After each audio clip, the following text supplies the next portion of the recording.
Hello, and welcome to Optimist Economy. I'm Kathryn. I'm Robin. On this show, we believe the U.S. economy can be better, and we talk about how to get there one problem and solution at a time.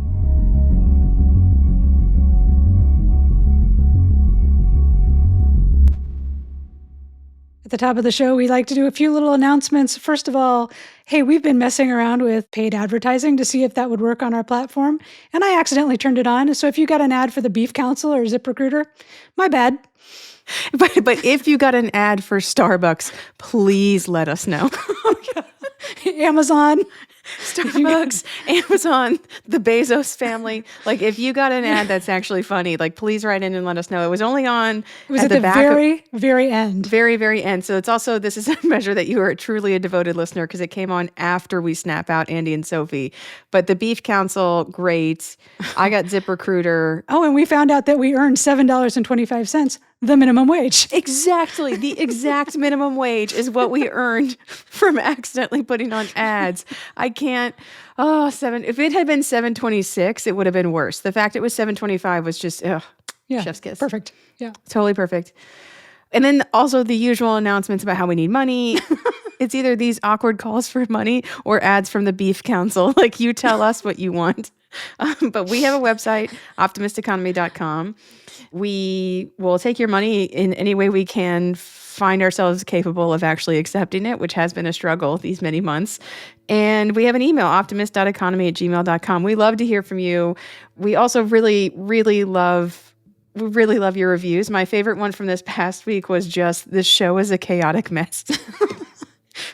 Really? You didn't like your gays are listening? Oh, and your gays are listening. Yeah, the gays are listening. That I loved. But the chaotic mess, I was like, yeah, you don't even know.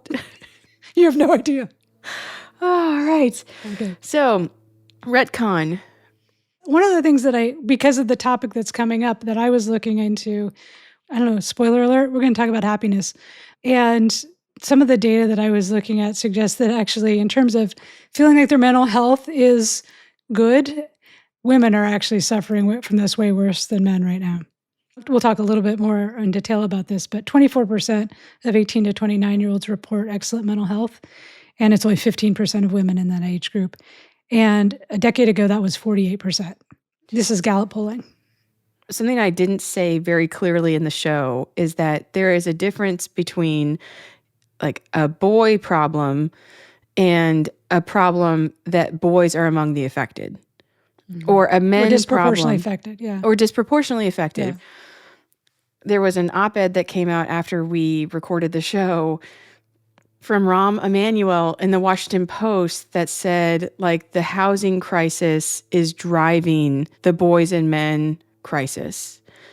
And how not being able to afford a home is something that hits young men particularly hard. And but it was also, if we want to address the crisis that boys are facing, because that's so important, we need to fix the housing crisis. And I just like, who edited this? I think with that, I was like, oh, okay. So like, to make any problem relevant, we're just going to like throw boys and men on it. Like, and you're going to mention Richard Reeves. Yeah. Like, here's Richard Reeves. Here's the Boys and Men Institute. And triangulate like now, with your problem.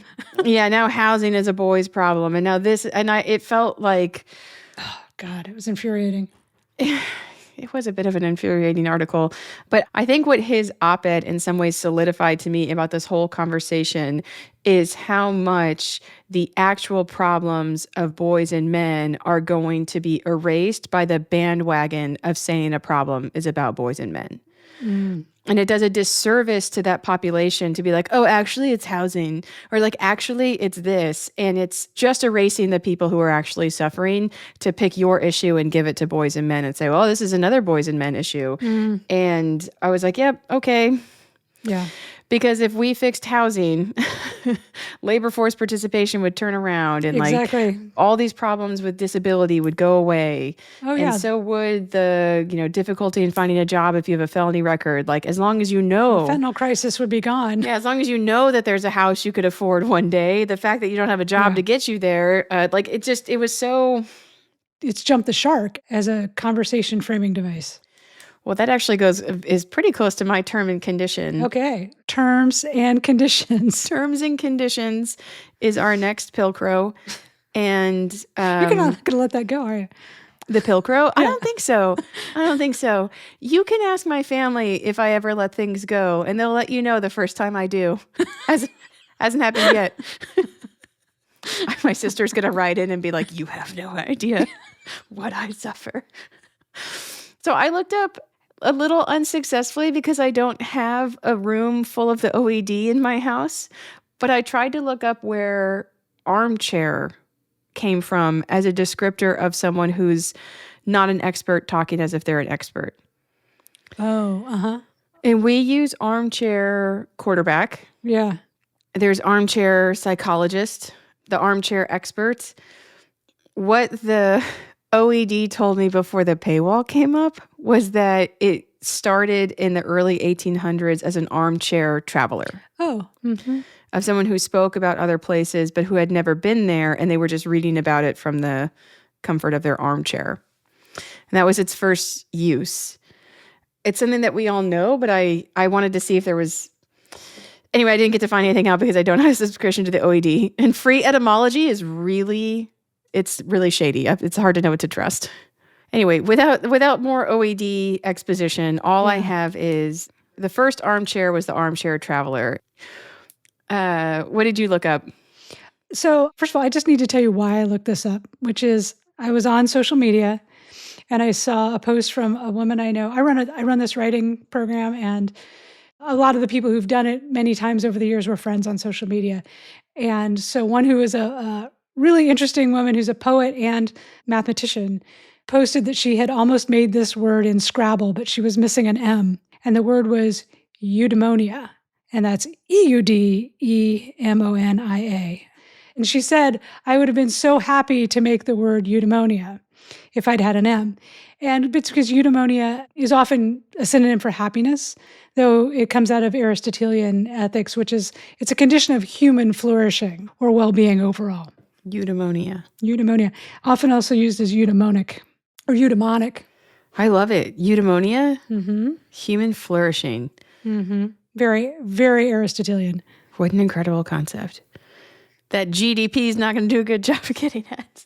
So for the middle of our show, for the middle Pilcrow, the biggest Pilcrow, these conversations tend to have a couple different kind of flavors of like, is it exposition? Or am I trying to pitch something to Robin? Is Robin trying to pitch something to me? Of like, how do we talk about these things that we know about but we don't know about? And today we wanted to talk about gross domestic product and happiness. It's funny to me because when we discussed this last week, you were like, oh yeah, we can do this next week. Like you just seemed ready to go. Oh, I'm totally ready to go. Yeah, I'm ready right now. I was like, we can record today. But this came up for a couple of reasons. One was somebody posted in our Substack chat about just asking, what if instead of GDP or other traditional economic indicators, what if those are the wrong approach? What if we looked at metrics that are tied to quality of life? And that could be happiness, well-being, mental and physical health, access to nature. And then somebody who's actually a PhD economist replied and said that he agreed that our macro measures are all wrong in terms of telling us how society's doing, but also pointed out we pay attention to what we measure. And until we measure well-being, our economy won't necessarily improve in any substantive way. And so, I thought, well, if I've learned nothing else in talking to Kathryn over the years, is that we measure a lot. If you want to know something in the around the U.S. economy, but just also U.S. population, like we have a lot of measures. So part of me thought, well, there's actually some combination of measures that are out there, but also whether GDP serves a particular purpose, because at least in developing countries, you can talk all you want about happiness, but at the end of the day, it tends to track with GDP per capita up to a point. Up to a point. So when Robin was like, should we do something about GDP being a bad measure? I was like, I'm ready. Oh, I see. It wasn't the happiness angle. It was GDP. But happiness is one of many things that GDP doesn't have any account for. It doesn't measure environmental degradation, any measure of quality of life. It doesn't get at happiness. It doesn't get at the fact that like some people do things inside their house that they don't sell and they're totally erased from GDP. It's almost as if they don't exist, including everyone who stays at home to raise children. First, just as a table setting here, like GDP does seem like the big measure, right? Like it is the measure. It is the measure. The measure. Okay. Gross domestic product, aka it's not GDP, a straw man. is not a straw man. I mean, people really do. They refer to GDP measures over time. Like it's the most cited major economic indicator. Because it is a measure of the size of an economy. Hmm.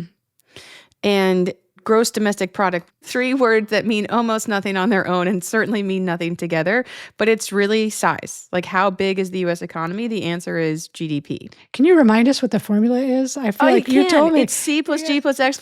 Sorry. I got so excited. Oh, man. It's C plus G plus I plus X sub N, which is the consumption of households, the consumption of governments, the consumption of business, and X sub N, which is your net exports. C plus G plus I plus X sub N. Households, businesses, government, mutually exclusive and exhaustive agents in our economy, add in what we send and get from other places, and you have the size of the U.S. economy. And yeah, I mean, if this number falls, we are almost always in a recession. Mm-hmm. If this number grows, it means that we think the economy is strong. And it's not just what it measures, but how people respond to its performance that influence so much about the economy. And it is truly not doing what it was meant to do. Right now, I think the 2 biggest complaints about GDP is that it doesn't have any type of indication of inequality, and it doesn't have any type of indication of environmental degradation and the use of natural resources. So one way to think about it is a tree in my front yard that I'm looking at right now has no economic value, but if I were to cut it down and sell it, it has economic value according to GDP. Right. And so it puts a premium on the sale of things and not the existence of things, which for the environment, that's not good. Mm-hmm. And also, if I were to go into my front lawn and take the tree and pour acid on it and murder the tree, it wouldn't have any economic consequences, even though I've destroyed part of the earth. Mm-hmm. Maybe it only would if I got someone to come clean it up, and then it'll look great because I've paid someone for a service to clean the tree that I've poisoned and killed and taken it off of my front lawn, right? So it focuses on the end dollar amount. So I think a lot of people could listen to this and be like, well, yeah, so of course it's terrible. Why do we use it at all? You get this really angry liberal response of because people who have all the money don't care about people at the bottom. And I think it's worth going back in history. What? Yeah. To talk about where this came from. Guess how far back we get to go? Oh, GDP.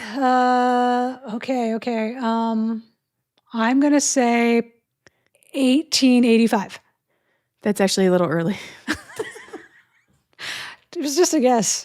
Okay, but there were many panics around that time, which will be useful for this, the Panic of 1873. Yeah. So we could start there. Or probably more importantly, we start in the Great Depression. Okay. Yeah. Great Depression. So in the 19-teens, at this point, the economics profession is in its infancy, right? We're barely a profession. The idea that we have economics degrees, it's only something that's 20 to 30 years old. And we're still trying to make sense of this big thing we call the economy. And what a professor, I think is at Columbia, puts forward is the idea that a capitalist economy has to exist in cycles. And he coins the term and develops the whole kind of framework for thinking of the business cycle, which is you grow, that's an expansion, you then contract, that's a recession, and then you recover. And you kind of go through this process of big expansion, short contraction, big expansion, short contraction. He was trying to make sense of what could predict this, what follows this. And for them, almost every contraction they saw was a depression. And this idea that the economy had some kind of like almost like bloodletting every so often, this became a question of how do we solve this? And this is the 19 teens. We're not This even is the at the 19 Depression yet. teens. And then, of course, in the 20s, everything's awesome. Everything's great. Everything's perfect. And then obviously it comes to a screeching halt. And the screeching halt is induced by lots of problems in the economy that come to the head. Things like speculation in the stock market, things like the concentration of wealth in the hands of a few. And not the guy who came up with business cycles, but his student was essentially given the assignment from his mentor and former professor, can we put a set of numbers on the economy to understand what's going on? Because now we're in the middle of the Great Depression and it's not clear what's working. Mm-hmm. So in January 1934, this kid posits, and he presents to the Committee on Finance in Congress, an account of national income from 1929 to 1932. So his opening line, they don't write reports like this for Congress anymore, is, year in, year out, the people of this country, assisted by the stock of goods in their possession, render a vast volume of work toward the satisfaction of their wants. Apparently, this guy had a PhD in economics. I'm like, whoa, man, that was wasted on you. That turn of phrase. But his name is Simon Kuznets. He was born in Russia. He came to the U.S. around the time that the Russian Civil War ended, and he was one of many Russians that fled the country. Came to the U.S., got a PhD at Columbia, where he worked under Wesley Clair Mitchell, who was the founder of the National Bureau of Economic Research. And he was basically assigned with this idea of figure out how we measure the economy. And Kuznets' interests have often been speculated about kind of in the years since of what was he really trying to do? Because the use of GDP evolved as he developed it. So he came up with the idea of using national income to describe and explain long-term trends, as well as measure what is going on in the economy as it's coming out of the Depression. And he's doing this kind of in the 30s. Well, he ends up becoming the chief statistician of the Wartime Production Board in World War II, where the question has morphed from, is the U.S. economy coming out of the Great Recession, and how can we tell and how can we measure it, to how much money can the U.S. government reasonably spend on wartime production? Mm-hmm. Is there an amount above which we will hurt the economy if we spend too much money? Mm-hmm. And though the GDP, measuring the size across every sector and measuring the size across every component, that became a way of both understanding what was going on in the Depression, if we were coming out of it, and then answering questions like, so how much can we sink into World War II funds? How big can we go and U.S. government spending go at this point? It's a really kind of fascinating evolution of what his first statistical proposals are used for. But in the background, what he is more interested in, and when World War II is over, what he writes about is how countries continue to grow. So this requires going back to the Middle Ages. But growth in the economy over millennia can be described as the hockey stick. So if you were to look here's the year 1000 and here's the year 1850, and you're looking at 9 centuries of human history, the economy is basically an absolute flat line. Sure. Yeah. Okay. And then we have the Industrial Revolution. Yeah. And it shoots up. Sure. Now, we can look back and say oh, it's a hockey stick, right? The growth took off. Once you had the right things come together in Industrial Revolution, your growth accelerates and you break free from the world in which all of us are poor almost all of the time. But where they were, it felt much more precarious. And there was it felt very much more recent, yeah. And so after the war is done, Kuznets writes this 10-part series on growth. And what he wants to understand is kind of the inter-sectoral relationships between the growth of an economy and the growth of a sector. Mm-hmm. And he puts numbers to that. So he embarks on this project to basically come up with GDP that's comparable, that has all these separate components for countries all over the world as they're growing, as they're basically in the hockey stick, because he's trying to understand how this growth occurs and if this growth is sustainable. And this is what he wins the Nobel Prize for. So his kind of retrospective of thinking, let's look at the basically intersectoral shifts that happen in an economy as it is growing to understand where growth comes from and how growth can continue. Can you explain a little bit more about the intersectoral growth? Like, is one industry too big? Is that become a risk to growth? Which is this is what people have said about the healthcare sector in the US. Like, it's way too big. It's taking away too much of the economy. It is way too big. It's way too big of a part of the economy. Right. That we have this like sector that's growing that's not necessarily adding to productivity or growth or like national well-being or anything like that. It's like you could come up with all kinds of reasons, economic and non-economic, for being concerned of how much of the U.S. economy rests on its healthcare sector. That was the type of thing he was interested in. If farming becomes more productive and you have all this labor that can be used for other things, like, does that mean farming gets smaller? Is really like kind of a fascinating look, but it's kind of interesting to the extent that he was interested in history. Like, he was looking backward, making sense of what had occurred. He wasn't necessarily looking forward. But of course, that is exactly how GDP ends up being used. Right. It ends up being used as a way to measure growth. He was coming up with a way to understand growth. Understand the growth that had happened, and it becomes a way of just measuring it going forward. Yeah, and so a lot of people will tell you the most pernicious aspect of using GDP as like the most important economic indicator is that you're in a growth chase, and you always have to be growing. And that economies and governments are basically always trying to chase what will make their economy bigger, because that's what GDP is measuring, getting bigger or smaller. But for the record, in his 1934 report, he said, "The welfare of a nation can scarcely be inferred from a measure of national income." So that isn't how he saw this ever being used. I don't know that it is used. I think that the question is whether we so prioritize economic growth that we kind of, our eye isn't on these other things that we need to be paying attention to in terms of national policy priorities. The priority has been growth for so long. Yeah. In the maintenance of GDP, and coming up with a way of monitoring the strength of the U.S. economy that devalues this focus on growth, it's going to be tough. I mean, it's not to say we can't do it, but it's going to be tough. And this hold that GDP has on our economic well-being, I think GDP is vitally important, but it's not everything. And we talk so much on the show about how policies have trade-offs. Well, measurements have trade-offs too. And this is a trade-off to focusing on GDP. It doesn't mean that it doesn't have a role. It just means it might have gotten maybe too big for its own britches. That's a technical economic term, listeners. And if that's confusing for you, you let me know. You just said that American policy prioritizes GDP growth and economic growth. Can you talk about some ways that it does that? What policies do we see that in? Oh man, this is getting into macroeconomics, which is, I'm not going to say it's voodoo economics because somebody else used that line, but it's very much like taking like the broadest view of the economy, where you're looking at like almost like centuries, but not people. I mean, I certainly hear it like people would defend it by saying it will lead to economic growth. I mean, we can agree or disagree about whether that's actually true, but it's an underlying assumption to all that more economic growth is the goal. Is good. Not just good, like is the goal.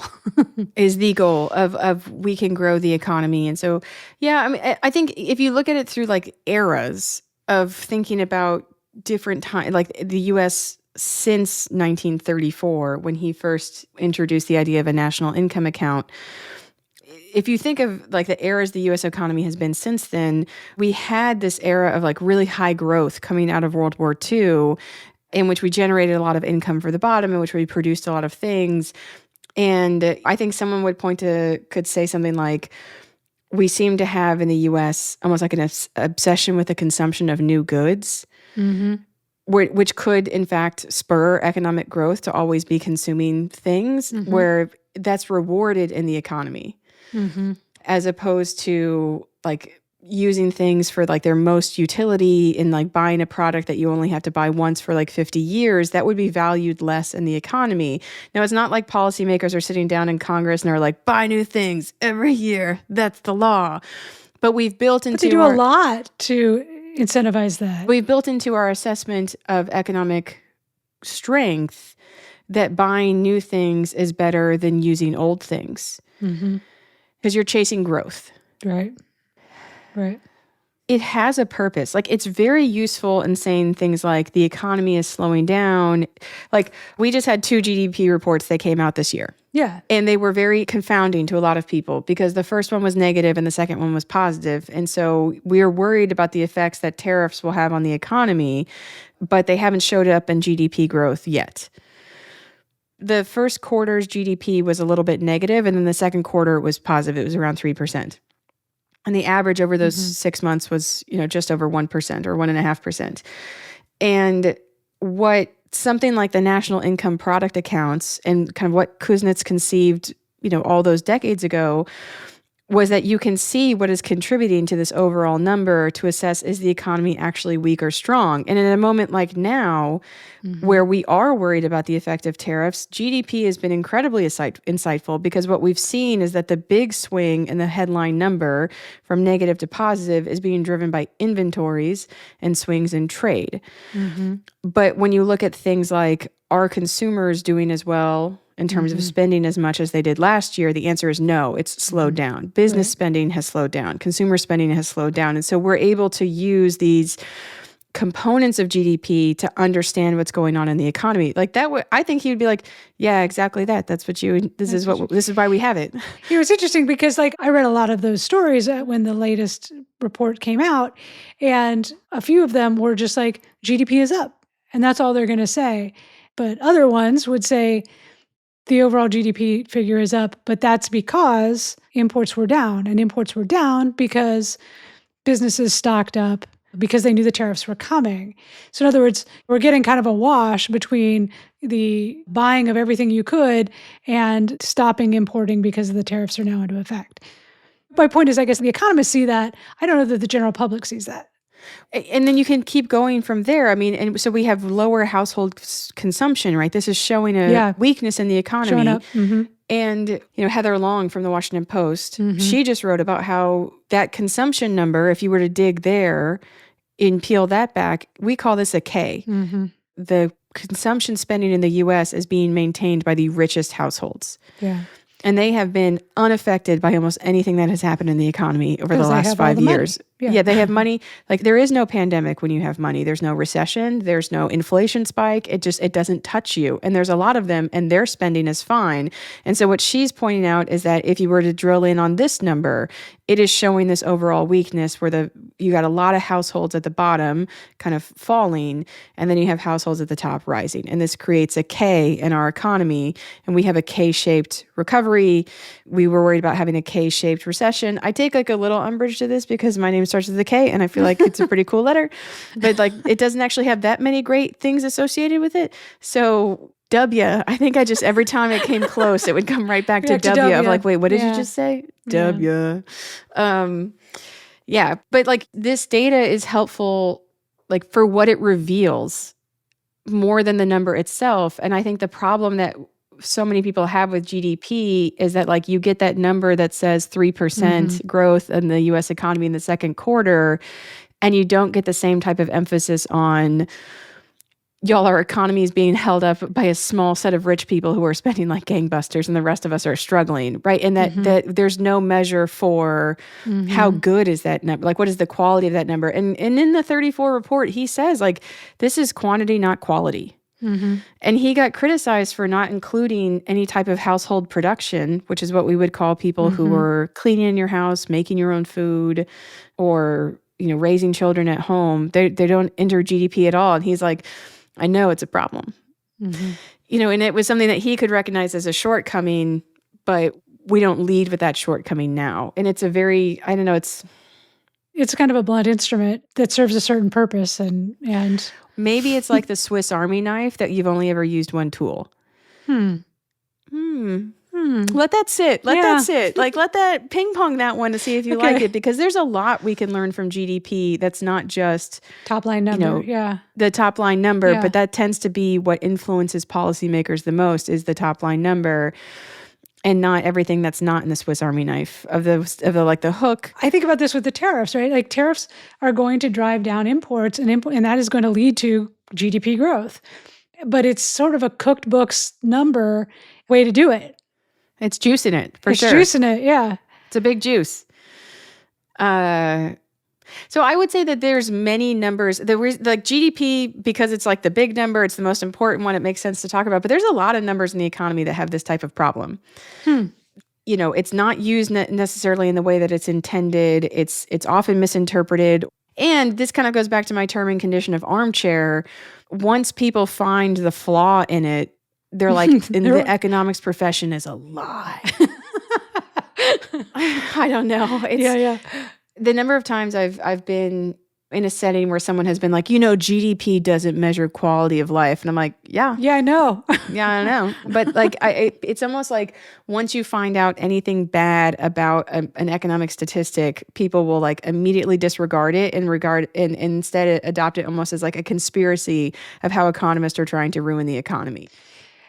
I did want to point out there's this state of happiness, the World Happiness Report. Are you familiar with this? So it's done by people at a couple of different institutes but based a lot on surveys, global surveys done by Gallup. And what we could see really starkly is that in 2012, the US was number 11 on the list of happiest countries. And in 2025, we're number 24 on that list. And they kind of have a sort of again, are you thriving, right? 55% or more of Americans were thriving in the sort of 2015 to 19 period. In our sort of post-pandemic, now it's down to 52.1%. These are self-reported numbers based on surveys of about 1,000 people. They're not perfect. But I think the other thing that was really striking to me and related a little bit to the boys episode and also our talk about poverty, if the people over 60 in the US were their own country, they'd be number 10 in terms of happiness ranking in the world. If you were under 30, you're not even in the top 60. Young people are having sort of their own sort of midlife crisis in their 20s. And so when you hear the economy's great, the unemployment is low, that leads exactly to the disconnect that you're talking about, I think. Yeah. And they aren't, is loneliness and is mental health and all this, are those related to the economy? Not necessarily, but people feel this tension, and that if the economy gets better or if the economy is still good, it's not helping them. I wrote a piece about this a year or so ago where I point out that averages don't predict individual experiences and individual experiences don't negate the average. And that is one of like the hardest concepts for people to understand. Mm-hmm. That if we say the unemployment rate is 4.2%, we don't mean that like the labor market is strong for everybody. We mean that on average, the labor market is doing well, but then people don't have a job or they're having a hard time finding a job. And like now the unemployment rate has to be a lie. What's happened with Black women's unemployment in the calendar year so far is sort of staggering. And if you were a Black woman and you knew a lot of Black women, your perception of unemployment would be really at odds with what you're hearing in those unemployment numbers.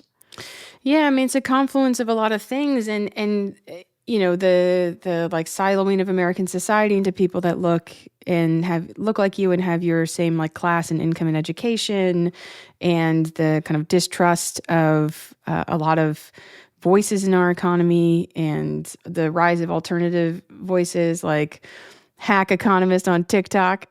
Mm-hmm. Mm-hmm. But that people look for their own truth, and that jeopardizes a lot. And it's funny, I find myself in the position of defending a statistic that I think like mostly it's like fine at best.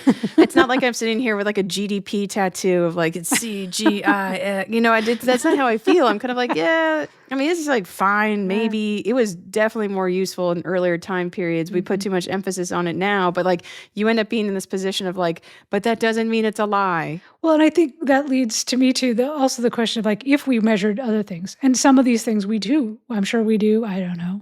We probably have health statistics, we have educational statistics, like whatever we think that could be other measures of human thriving, of eudaimonia. That's right, used it in a sentence. That how those things become policy or how we alter policy, and especially because some of these are on like timelines that are not quarterly, they're not annual. Like, how do we say investing in children is going to be good for our national happiness dashboard figures? You got to wait a couple generations. Yeah, you have to children are like, God, such a loss. There's no return on them until like at least 35. Yeah. They just eat money. I can't get my kid to eat breakfast, but I'm sure if I put a pile of cash in front of her, she'd figure out how to destroy it. So I think there's optimism there, and that there's more salience for your skepticism of the big numbers than you probably realize. Yeah. And that lots of people in power do not like the just like ironclad grip that GDP has on the U.S. economy in terms of performance. And we have lots of ways of measuring something more nuanced, but it doesn't necessarily like move on for that. But I do think I have an optimist story from this. You do. Okay, so Kuznets from Russia comes up with GDP, and after World War II, it gets adopted, and it's far beyond what he originally intended, and he was never enthusiastic. He never said it was like as good as people said, and he had always warned from the beginning, like, this is not like an Inigo. Is it Inigo Montoya? Like, you use that word all the time. I don't think it means what you think it means. Oh yeah, inconceivable. Yeah, inconceivable. Yeah, I think he had that a little bit of a Inigo Montoya warning of like, I don't know if you know what GDP really means or what it's measuring. Very similar story in relationship to poverty. So how do we measure poverty in the U.S.? We said in our poverty episode, it's you just have cash that falls under a threshold under which we're poor. So where does that threshold come from? It actually comes from a researcher at the Census Bureau named Mollie Orshansky.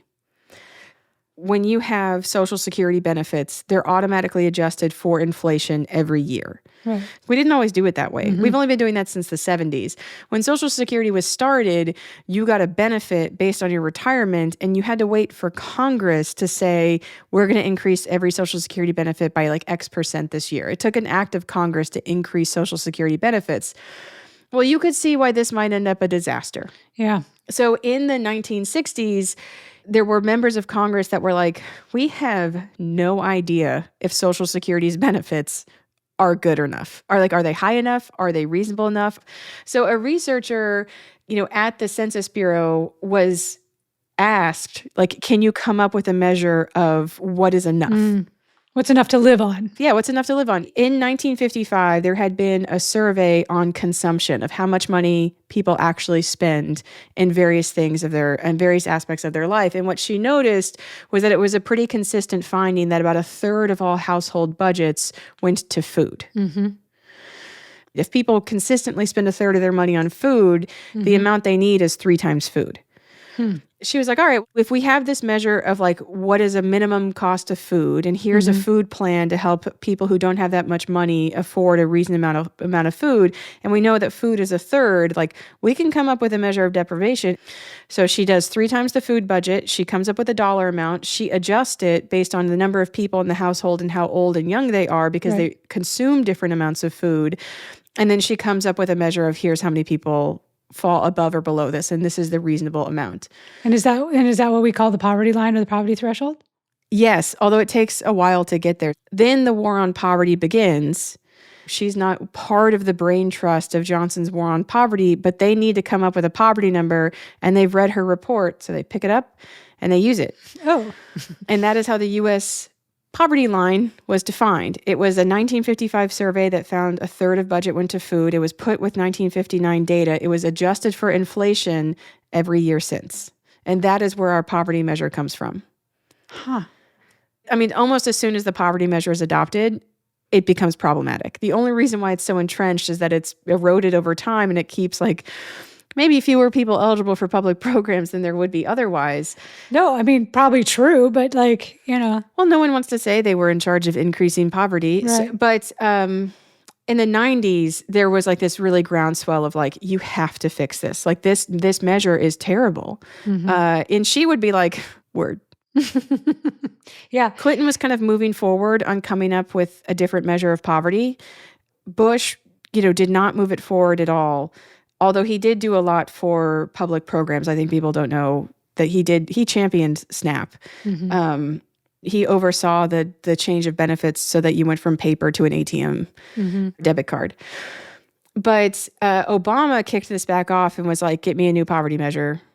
And this is where the supplemental poverty measure comes from, where we actually have a government agency that publishes 2 poverty numbers right next to each other. One of them, the official measure, which is Orshansky's. So some people call the OPM. the official poverty measure, but some people call it the Orshansky poverty measure, even though she wouldn't necessarily like it.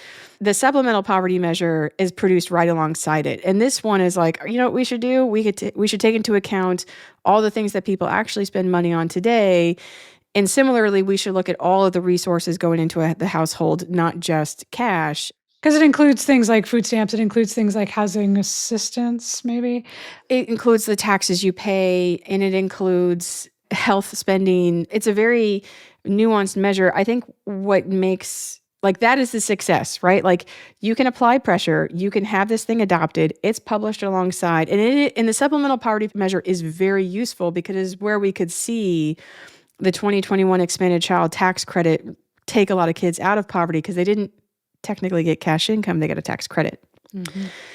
So all of that is to say that we have the ability and have demonstrated previously in this country to understand that a statistic sucks. There's too much reliance on it. We need to do something better. Even the person who invented it was like, this is not great. So great.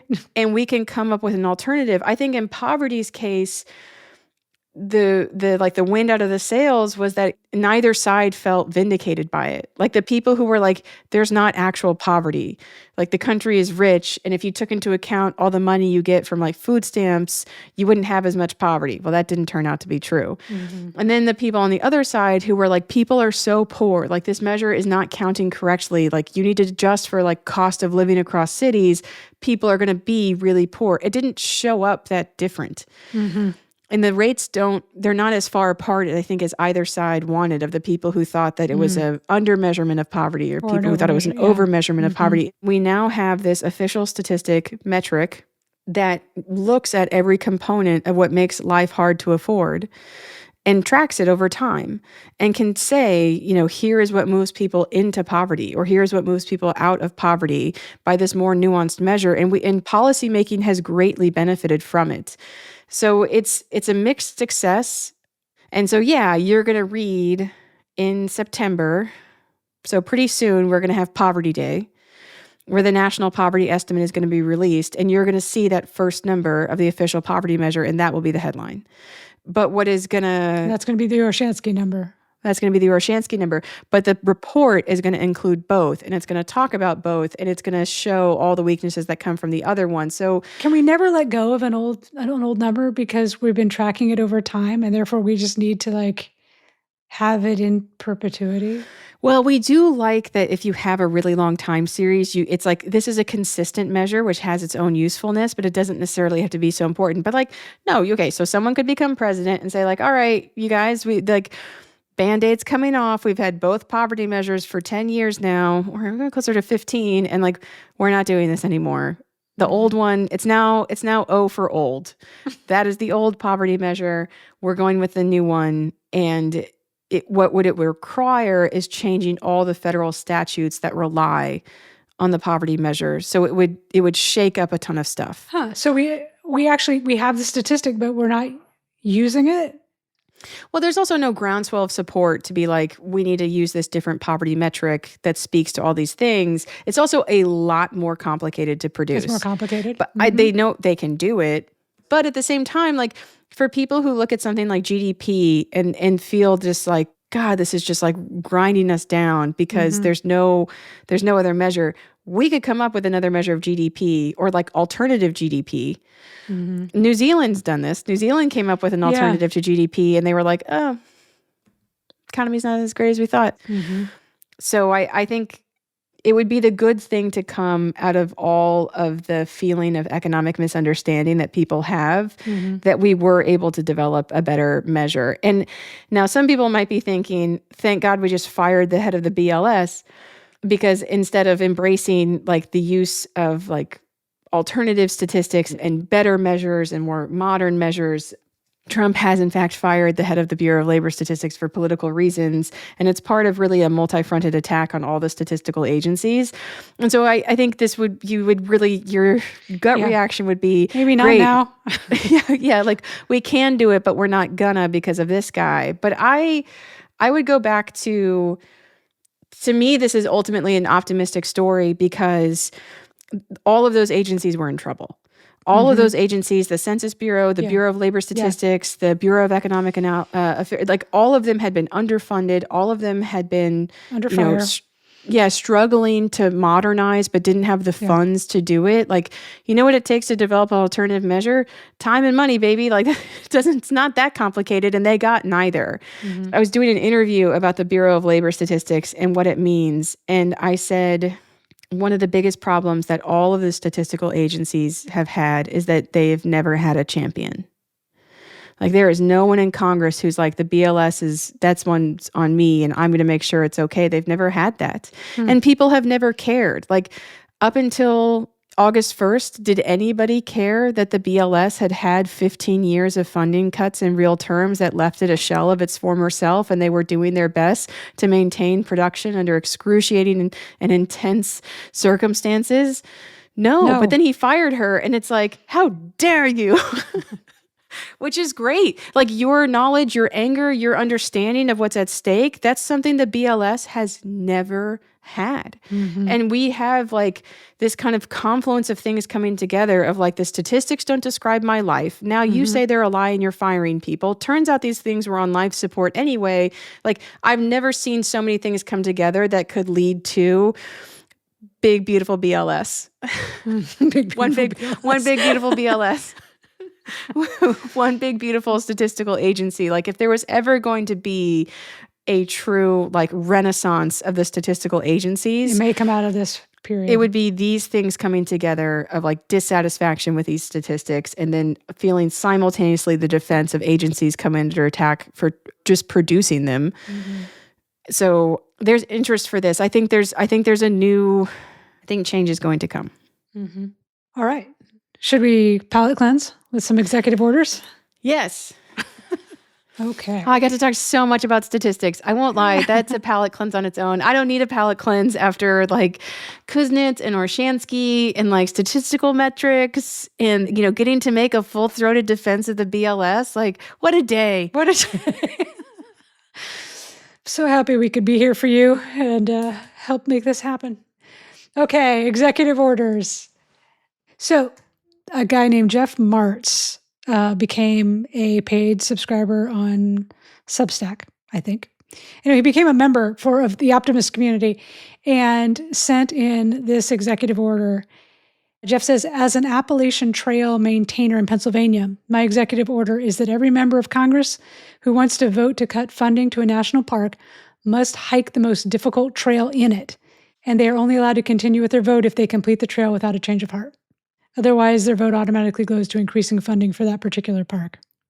Endorse. Yes.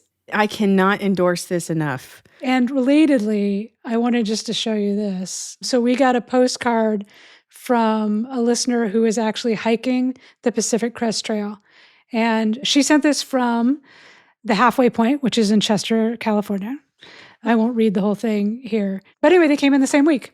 And I love the idea that she's out there hiking the trail, listening to Optimist Economy. Oh my goodness. Jeff, that is a great idea. Oh, can you imagine a bunch of like I want to see Mitch McConnell in the that's definitely gonna, that's like quasi-ageist and I don't mind it. Yeah. I don't mind it at all. Oh man. All right. And your executive order? My executive order is, if you would like to boo or yell or say mean things at a sporting event, you have to be in your own section. And it can be the like mean section. The mean supporters? The mean section. They just need their own space. Because I've thought about, like, I understand, like, you don't want to yuck someone's yum, but I hate being next to people who, at the sporting events, who are yelling so cruelly and so constantly. So are you specifically upset by the people who are criticizing the players? I just say this as someone who sits next to someone who likes to yell at the refs a lot. Yeah, but like even refs, I don't know. I don't really like being next to people who are like screaming at full volume negative things. It makes it very hard for me to enjoy something because it's like that sense goes up of like, I'm in danger. Like, Yeah. is that Ralph that's surrounded by fire from The Simpsons? Or he's like, I'm in danger. Like, I cannot relax and enjoy a sporting event. And also, and then there's that second part of like, if you go with kids and you Yeah. end up sitting next to someone who is Yeah, like yelling swearing. profanities and screaming, like you either have to spend the entire game telling your kid, like, by the way, don't say that, or like you leave the game. Yeah. So This is why I do love women's soccer games, because they do tend to have fewer of this. Oh, sorry. This is action. a male sporting event thing. Women's sporting events. No, girl, you're not yelling.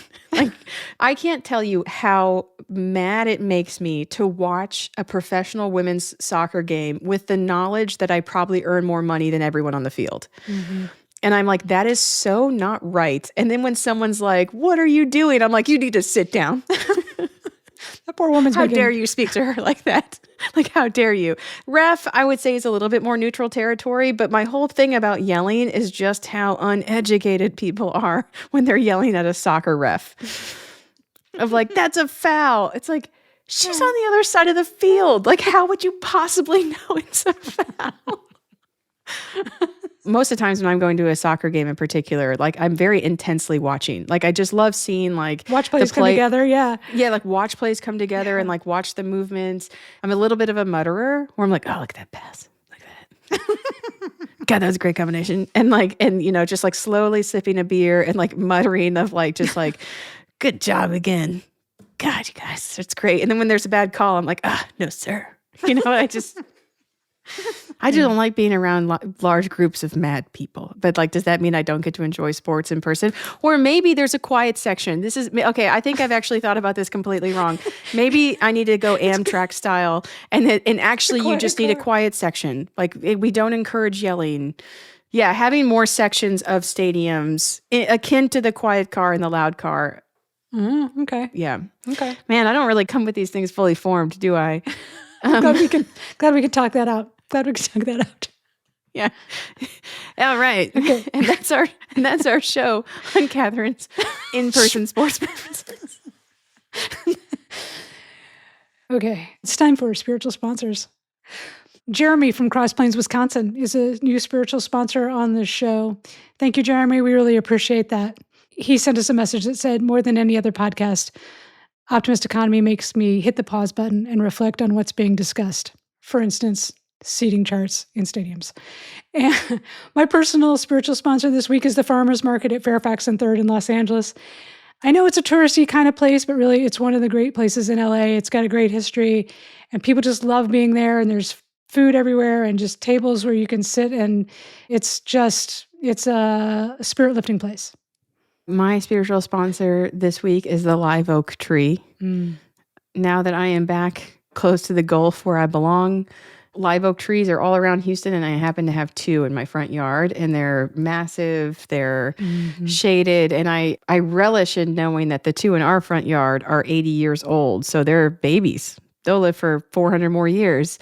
We have live oaks in California live oaks, and there's a particular path in Griffith Park that's just lined with them, and it's the best sort of shady trail. A lot of horseback riders take it on the north side of the park. It's just great. Yeah, ours are covered in resurrection ferns, which is also fun.